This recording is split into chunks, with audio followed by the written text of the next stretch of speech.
Մենք մինչ վերջին շրջանը, երբ մեկ ամիս է ինչ մարզերով, Երևանով շրջում ենք, մինչ դա մենք չէինք պատկերացնում, որ այդ աստիճանի շատ է աջակցությունը հասարակության կողմից եւ կարելի ասել իրավիճակին չէինք տիրապետում։ Սակայն շփումները ցույց տվեցին, որ մենք ունենք ավելի շատ աջակցություն, քան կարող ենք պատկերացնել։ Դրա համար մենք բացարձակ մտահոգություն չունենք եւ դրա մասին է վկայում նաև օրինակ ընդդիմադիր շրջանակների պլանները հունիսի հետ կապված, որոնք օրինակ մոտենում են գործարարներին Ռուսաստանում, ազգությամբ հայ եւ ընտրելու իրավունք ունեցող, պայմանավորվում են, որ գան Հայաստան ընտրելու եւ ասում են, բայց պետք է 5 օր ավել մնաք, որովհետեւ հետընտրական միտինգներ կա, պետք է մասնակցեք։ Այսինքն իրենք արդեն գիտեն, որ պարտվելու են ու տեսնում են նաև հետընտրական որոշակի այստեղ ներքին իրավիճակի լարման հնարավորություն, արդեն իսկ դա են պլանավորում։ Այնպես որ նաև հարցումներն են ցույց տալիս, որ մենք միանձնյա առաջատար ենք եւ որևէ խնդիր չունենք։ Ձեր ընդդիմախոսները սակայն Տիկին Հակոբյան այնպես չեն կարծում եւ հայտարարում են օրինակ, որ Վարչապետ Փաշինյանի այն հայտարարությունը, որ եթե իշխանությունը կրկին համանդրական մեծամասնություն չկազմի, ապա պատերազմ կլինի, առավել ևս նաեւ ժամկետ է նշվում, որ սեպտեմբերին կլինի այդ պատերազմը։ Օրինակ Ռոբերտ Քոչարյանը նշում է, որ եթե օրինակ 21 թվականին ինքը ընտրվել, ապա չի լինի պատերազմ եւ հիմա եթե ինքը ինքը ընտրվի, ապա պատերազմ չի լինելու եւ նաեւ իշխանության այդ հայտարարությունը պատերազմի վերաբերել համարում են սպառնալիք եւ շանտաժ, որ նաեւ այդ ձևով փորձում եք հոգեբանական ճնշում գործադրել ընտրողների վրա, նրանց ազատ կամարտահայտման իրավունքին բռնանալ։ Չեմ պատկերացնում ինչ է նշանակում բռնանալ նրանց ազատ կամարտահայտմանը, որտեղ այդ բռնանալը մենք տարիներ շարունակ տեսել ենք, հնարավորություն ունեցել ենք, մեզ շատերը նաև ընտրելու այդ բռնապետական այդ բաների իշխանությունների օրոք, երբ քվյա թերթիկը տեղ չէր հասնում, երբ մինչև այդ արդեն կաշառված էին քաղաքացիները եւ այլն։ Այնպես որ ձեր դիտարկման հետ համաձայն չեմ, կամ ընդդիմադիրներին եք դուք հղում անում, նրանց դիտարկման հետ համաձայն չեմ, ինչ վերաբերում է մեր հայտարարությանը, ապա գիտեք, որ խորհրդարանում կան նաև օրենքներ եւ տարբեր որոշումներ, որոնք ընդունվում են սահմանադրական մեծամասնության պարագայում, ոչ թե պարզ մեծամասնության, եւ շատ նաեւ նախագծեր կան, որոնք հնարավորություն չի լինի, եթե չունենանք այդ մեծամասնությունը, նաեւ ընդունելու, վավերացնելու եւ այլն։ Եվ այս վերջին տարիների մեր գործունեությունն էլ խորհրդարանում ցույց է տվել, որ անգամ ամենա ազգանպաստ, անգամ ամենա հասարակության շահերից բխող նախագծերը ընդդիմությունը բոյկոտում է, անգամ Ղարաբաղից բռնի տեղահանված մեր հայրենակիցների աջակցության տարբեր հետ կապված նախագծեր են եղել, էլի ընդդիմությունը կողմ չի քվեարկել։ Այսինքն մենք միջազգային հարթակներում ունենք խնդիր անգամ այդ մարդկանց հետ աշխատելիս։ Ինչ վերաբերում է հաջորդ խորհրդարանին, այս նույն ընդդիմադիր մարդիկ հնարավորություն ունեն, ինչպես տեսնում ենք, էլի խորհրդարան անցնելու որպես ընդդիմություն, եւ նրանց հետ էլ չի ստացվելու այս համագործակցությունը, որովհետեւ բոլորը մտնել են ընտրապայքարի մեջ կոնսենսուս -1 տրամաբանությամբ եւ սահմանադրական մեծամասնությունը այս դեպքում շատ կարեւոր է։ Վերողությունը հարցից մյուս հատվածը պատերազմի սպառնալիքի շանտաժ։ Ինչ վերաբերում է Քոչարյանի ասացին, տեսեք, Քոչարյանը որ ասում է, ես եթե լինեի պատերազմ չէր լինի, այսինքն դուք պատկերացնում եք, չէ՞, որ այստեղ նույն Քոչարյանի հայտարարությունը ենթադրենք Ադրբեջանի անվտանգության խորհրդում էլ է, չէ՞, քննարկվում, թարգմանվում է, քննարկվում է։ Այդ մարդն ասում է, մենք պետք է մեր սահմանների մեջ չպարփակվենք։ Մենք պետք է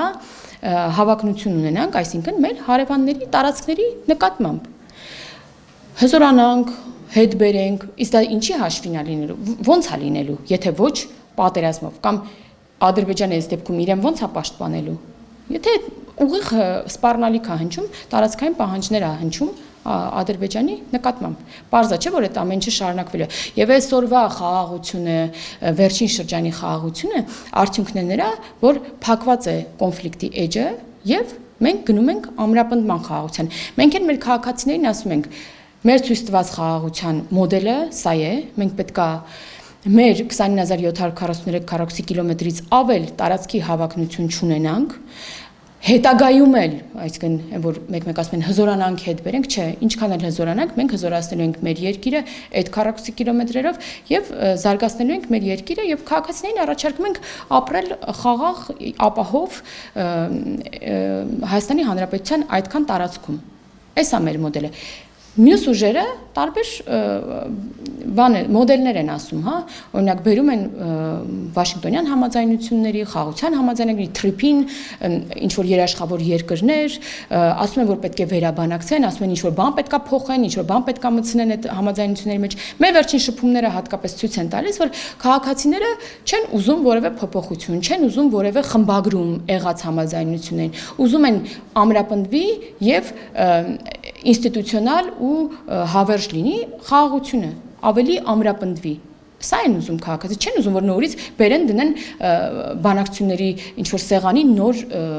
պայմաններ եւ նոր ինչ որ խմբագրումներ անեն։ Դա ուղիղ նշանակում է չեղարկում։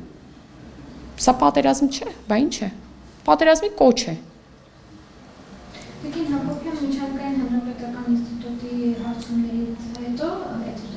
երբ որ հրապարակեցին տվյալները, նայից հետո նիմադիվների հարցումներն են այսպես ասած շատ, ամեն շաբաթ գրեթե տվյալներ են հրապարակում, այս վերջերս Սամվել Կարապետյանն ուժը ջերմուկում էր, այնտեղ էլ արդեն ավելի բարձր տոկոսներ էր։ Այնտեղ անդրամաբանական տոկոսներ էր, հա։ Ինչ ինքովին է, ընդհանրապես այդ որ նշեցիք այցելությունները քաղաքացիների, մարզեր քաղաքացիների տպավորությունները, դրան ինչ են ցույց տալիս իրականական գիտությունը։ Տեսեք, 21 թվականի ընտրությունների ժամանակ եւս ընդդիմությունը ամեն մեկը իր հարցումներ հրապարակում, հա, իրենց նկարած հարցումները։ Այդպես էլ հիմա, այն ժամանակ հիշում եք, որ քաղաքացիական պայմանագիրը երկրորդ տեղում էր, բան հզոր առաջնորդը այտենց առաջին տեղում էր, հաղթած էր արդեն։ Ես տեսել եմ նաև Բարգավաճ Հայաստանն է ինչ որ էլի հարցումներ հրապարակել, իբր իրանք են առաջին տեղում։ Ամեն մեկը իրանն է հրապարակում եւ սրանց վրա պետք չի հիմնվել, ավելի հավաստի է հենց ձեր նշած աղբյուրը եւ ավելի հեղինակավոր է նաեւ նրանց անցկացրած հարցումները, բայց մեծ հաշվով այդ հարցումներին պետքա շատ չի հիմնվել, ընտրություններին ամեն ինչ շատ ակնհայտ կերևա եւ վստահ եմ, որ ավելի լավ է լինելու, քան 21 թվականին։ Այս համատեքստում Տիկին Հակոբյան նույն ձեր կողմից իրականացրած հարցումները խորհրդարանի, ապագա խորհրդարանի ընդդիմադիր հատվածի մասով ինչ պատկեր են վերհանել, օրինակ այսօր ընդդիմադիր դաշտում ձևավորված բևեռները, նրան տապան, Ռոբերտ Պլյուս Դաշնակցություն եւ առաջ հաճակենտրոն Սամվել Կարապետյան, այդ ուժերը անցողիկ ուժեր են, թե այլ խաղացողներ են։ Դե միասին կարող ենք տեսնել, որ հավանական ովքեր են, որ ունեն անցողիկ շեմի հնարավորություն, տեսնում ենք, որ այսօրվա պատիվ ունեմ խմբակցության, հա, հիմք հանդիսատող հանրապետական կուսակցությունը բացարձակ անգամ այնպիսի տոկոսներ չունի, որ գոնե ինչ-որ կերպ արտացոլվի, եւ սա շատ ակնհայտ էր։ Տեսնում ենք, որ մի քանի անգամ նվազել է այսօրվա ամենամեծ խմբակցության ռեյտինգը, եւ ես նաեւ կարծում եմ, որ սա դեպի պարտություն ամենաշատ ձայներ ունեցող ընդդիմադիր, դե ընդդիմությունից ենք խոսում, դրա համար նորից շեշտեցի, բայց Հայաստան դաշինքի մասին է խոսքը, ակնհայտ է, որ մի քանի անգամ իջել են նրանց նաև ձայները եւ շատ հնարավոր է, որ անգամ մի 5-6% ձայնով չկարողանան մտնել խորհրդարան, որտեղ դաշինք են նրանց դեպքում, տապանն է, չգիտեմ, Թաթոյանն է, չգիտեմ ով է, բայց մեծ հաշվով ինձ համար միևնույն է այդ ընդդիմությունից ով է, ինչ է, այդ Կարապետյանների ընտանիքն է, որովհետև նրանք մեծ հաշվով բոլորը մի թևի ներկայացուցիչներ են, որոնք այս կամ այն կերպ աֆիլիացված են կամ ուղիղ հենց նախկին իշխանություններն են, հովանավորողներն են, նպատակները նույնն են բոլորի, որքան էլ կփորձեն ձևափոխել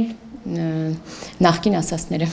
Որպես կառավարող ուժ, չգիտեմ, ապագայում էլ ենթադրյալ կառավարող ուժ, պիտի որ շահագրգռված լինեն, որ ձեր ընդդիմությունը լինի կառուցողական ընդդիմություն, որակյալ ընդդիմություն, որպեսզի կառավարող ուժ եւ ընդդիմություն բանավեճը որակյալ ստացվի։ Դե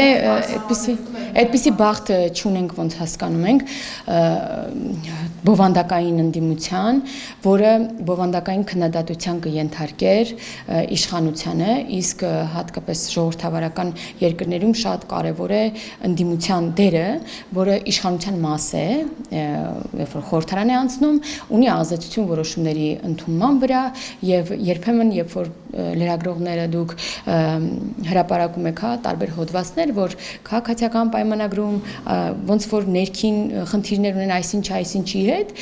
դա նրա արդյունքն է, որ մենք մեզ ընդդիմություն ենք եւ երբեմն նույն կառավարության վերած նախագծերը մենք դիտարկում ենք իբրև նաեւ ընդդիմություն, նույն մեր գործընկերները իրար մեջ, երբ որ մի գործընկերը բերում է նախագիծ, մյուս մեր գործընկերները մենք սկսում ենք դրա թերությունները տեսնել, մտնում ենք նաեւ ընդդիմության, այսպես ասած, դաշտ եւ շատ հաճելի կլիներ, որ ունենայինք այն ընդդիմությանը, որը ընդդիմադիրի աչքով կնայեր նաեւ բոլոր այն որոշումներին, բոլոր այն նախաձեռնություններին, որոնք մտնում են խորհրդարան, բայց ոնց տեսնում ենք հաջորդ խորհրդարանում եւս այդ շանսը չկա։ Նույն շրջանակն է։ Տեսեք, եթե Սերժ Սարգսյանը ենթադրենք չի առաջադրում հանրապետական կուսակցությունը, տենց ուզում ենք ասենք, որ Թաթոյանը իր թիմով որ գայսը Սերժ Սարգսյանի հետ կապ չունի, թե Մարտունը Գրիգորյան, որ այսօր այդ Սերժ Սարգսյանի ֆրակցիայում նստած է, հիմա գնալու է Բարգավաճ Հայաստանով գա, էլի կապ չունի Սերժ Սարգսյանի հետ։ Անկամ անունները նույնն են, հասկանում եք։ Այսօր Հայաստան դաշինքի նախկին падգամավորները ամեն մեկը միտեղ էլի падգամավոր է, տեխնացու է աշխատում։